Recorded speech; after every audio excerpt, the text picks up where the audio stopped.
ದಾವಣಗೆರೆ ವಿಧಾನಸಭಾ ಕ್ಷೇತ್ರದ ಉಪಚುನಾವಣೆಯ ಹಿನ್ನೆಲೆಯಲ್ಲಿ ಬಿಜೆಪಿ ಅಭ್ಯರ್ಥಿಯ ಪರವಾಗಿ ಮಾಜಿ ಮುಖ್ಯಮಂತ್ರಿ ಬಸವರಾಜ ಬೊಮ್ಮಾಯಿ ಅವರು ಭಾನುವಾರ ನಗರದ ಕೆಪಿ ಬಡಾವಣೆಯಲ್ಲಿ ರೋಡ್ ಶೋ ನಡೆಸಿ ಮತಯಾಚನೆ ಮಾಡಿದ್ದಾರೆ. ಬೊಮ್ಮಾಯಿ ಅವರ ಆಗಮನದಿಂದ ಕಾರ್ಯಕರ್ತರಲ್ಲಿ ಉತ್ಸಾಹ ಹೆಚ್ಚಾಗಿದ್ದು, ರೋಡ್ ಶೋ ಅಲ್ಲಿ ಮಾತನಾಡಿದ ಬಸವರಾಜ ಬೊಮ್ಮಾಯಿ ಈಗ ರಾಜ್ಯ ಮತ್ತು ಕೇಂದ್ರ ಸರ್ಕಾರಗಳ ಯೋಜನೆಗಳನ್ನ ಜನರಿಗೆ ತಿಳಿಸಿದ್ದಾರೆ. ಡಬಲ್ ಇಂಜಿನ್ ಸರ್ಕಾರದ ಲಾಭಗಳನ್ನು ವಿವರಿಸಿದ ಅವರು ಕ್ಷೇತ್ರದ ಅಭಿವೃದ್ಧಿಗೆ ಬಿಜೆಪಿ ಅಭ್ಯರ್ಥಿಯನ್ನ ಗೆಲ್ಲಿಸುವಂತೆ ಮನವಿ ಕೂಡ ಮಾಡಿದ್ದಾರೆ. ಕ್ಷೇತ್ರದ ಜನರ ಆಶೀರ್ವಾದ ಮತ್ತು ಸದಾ ಬಿಜೆಪಿಗೆ ಇರಬೇಕೆಂದು ಆಶಿಸಿದ್ದು, ಈ ಸಂದರ್ಭದಲ್ಲಿ ಮಾತನಾಡಿದ ಮಾಜಿ ಕೇಂದ್ರ ಸಚಿವ ಜಿಎಂ ಸಿದ್ದೇಶ್ವರ ಅಭ್ಯರ್ಥಿ ಶ್ರೀನಿವಾಸ ದಾಸಕರಿಯಪ್ಪ ಅವರು ಗೆಲ್ಲಿಸುವಂತೆ ಮನವಿ ಕೂಡ ಮಾಡಿದ್ದಾರೆ.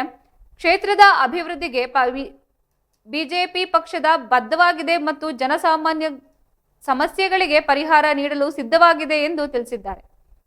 ಕಾರ್ಯಕರ್ತರು ಪಕ್ಷದ ಗೆಲುವಿಗೆ ಶ್ರಮಿಸಬೇಕು ಎಂದು ಕರೆ ನೀಡಿದ್ದು, ರೋಡ್ ಶೋ ಅಲ್ಲಿ ಶಾಸಕ ಬಿಪಿ ಹರೀಶ್, ಮಾಜಿ ಶಾಸಕ ಎಸ್ವಿ ರಾಮಚಂದ್ರಪ್ಪ ಸೇರಿದಂತೆ ಹಲವು ಬಿಜೆಪಿ ಮುಖಂಡರು ಭಾಗವಹಿಸಿದ್ದು, ಕಾರ್ಯಕರ್ತರು ಬಿಜೆಪಿ ಬಾವುಟಗಳನ್ನು ಹಿಡಿದು ಘೋಷಣೆಗಳನ್ನು ಕೂಗಿದ್ದಾರೆ. ರೋಡ್ ಶೋ ಉದ್ದಕ್ಕೂ ಬಿಗಿಯಾದ ಪೊಲೀಸ್ ಬಂದೋಬಸ್ತ್ ಕೂಡ ಏರ್ಪಡಿಸಲಾಗಿತ್ತು.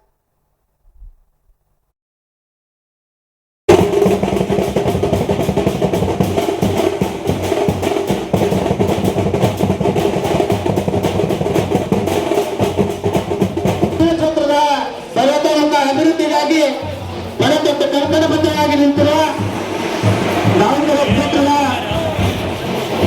ಭಾರತೀಯ ಜನತಾ ಪಾರ್ಟಿಯ ಅಭ್ಯರ್ಥಿಯಾಗಿರ್ತಕ್ಕಂಥ ಮಾನ್ಯ ಶ್ರೀ ಶ್ರೀನಿವಾಸ ದಾಸಕರಿಯಪ್ಪರವರು ತಮ್ಮ ಮನೆಗಳಿಗೆ ಮತಯಾತ್ರೆ ಮಾಡಲಿಕ್ಕೆ ಬರ್ತಿದ್ದಾರೆ. ಬಂಧುಗಳೇ, ತಾವೆಲ್ಲರೂ ಕೂಡ 9 ತಾರೀಕು ನಡೆಯಲಿರುವ ಮತದಾರರ ದಿನದಂದು ತಾವೆಲ್ಲರೂ ಕೂಡ ಕಮಲ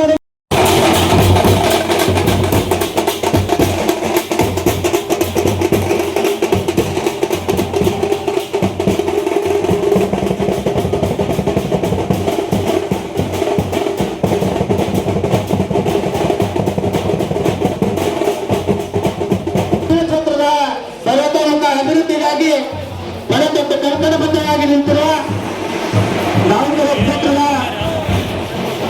ಭಾರತೀಯ ಜನತಾ ಪಾರ್ಟಿಯ ಅಭ್ಯರ್ಥಿಯಾಗಿರ್ತಕ್ಕಂಥ ಮಾನ್ಯ ಶ್ರೀ ಶ್ರೀನಿವಾಸ ದಾಸಕರಿಯಪ್ಪರವರು ತಮ್ಮ ಮನೆಗಳಿಗೆ ಮತಯಾತ್ರೆ ಮಾಡಲಿಕ್ಕೆ ಬರ್ತಿದ್ದಾರೆ. ಬಂಧುಗಳೇ, ತಾವೆಲ್ಲರೂ ಕೂಡ 9 ತಾರೀಕು ನಡೆಯಲಿರುವ ಮತದಾರರ ದಿನದಂದು ತಾವೆಲ್ಲರೂ ಕೂಡ ಕಮಲದ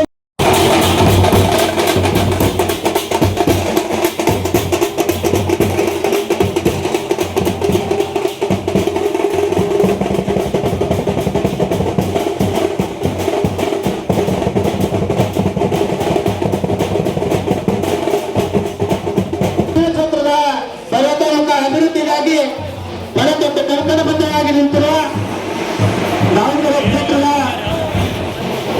ಭಾರತೀಯ ಜನತಾ ಪಾರ್ಟಿಯ ಅಭ್ಯರ್ಥಿಯಾಗಿರ್ತಕ್ಕಂಥ ಮಾನ್ಯ ಶ್ರೀ ಶ್ರೀನಿವಾಸ ದಾಸಕರಿಯಪ್ಪರವರು ತಮ್ಮ ಮನೆಗಳಿಗೆ ಮತಯಾತ್ರೆ ಮಾಡಲಿಕ್ಕೆ ಬರ್ತಿದ್ದಾರೆ. ಬಂಧುಗಳೇ, ತಾವೆಲ್ಲರೂ ಕೂಡ 9 ತಾರೀಕು ನಡೆಯಲಿರುವ ಮತದಾರರ ದಿನದಂದು ತಾವೆಲ್ಲರೂ ಕೂಡ ಕಮಲದ